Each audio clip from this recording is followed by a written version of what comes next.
Well, I was not going to share this story publicly just because it's the biggest trauma my family has ever gone through, but I'm hoping somewhere it helps someone maybe not feel so alone. So here we go.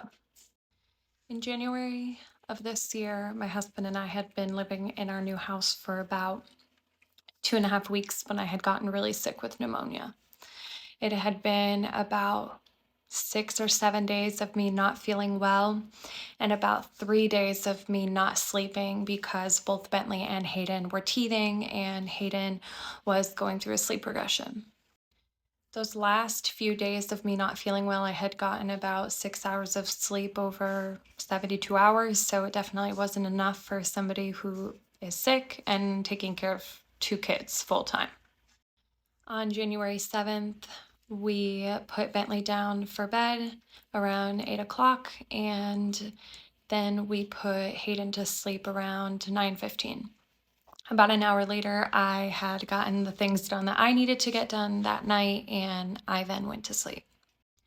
About 12:55, Hayden woke up to breastfeed. He was exclusively breastfed. He really didn't like to take bottles, so Cameron waking up in the night with him just wasn't really an option, even though he wanted to help. So I had gotten up with him and grabbed him out of his DockATot that was on the left side of my king size bed. I was in the middle, and then Cameron was on my right side. I don't remember being drowsy or not feeling like I could stay up with him, but at some point during our breastfeeding session, I fell asleep.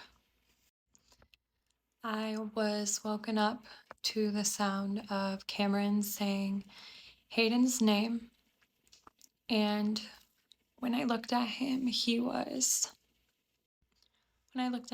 unresponsive. I immediately called 911 and began CPR in my bedroom. At some point, my body gave out looking at him, and I couldn't continue giving him CPR, so Cameron took over. I then heard the sirens of the ambulance in the distance. As they entered the neighborhood, they turned their sirens off, so I knew that they were close. I grabbed Hayden and I ran him downstairs.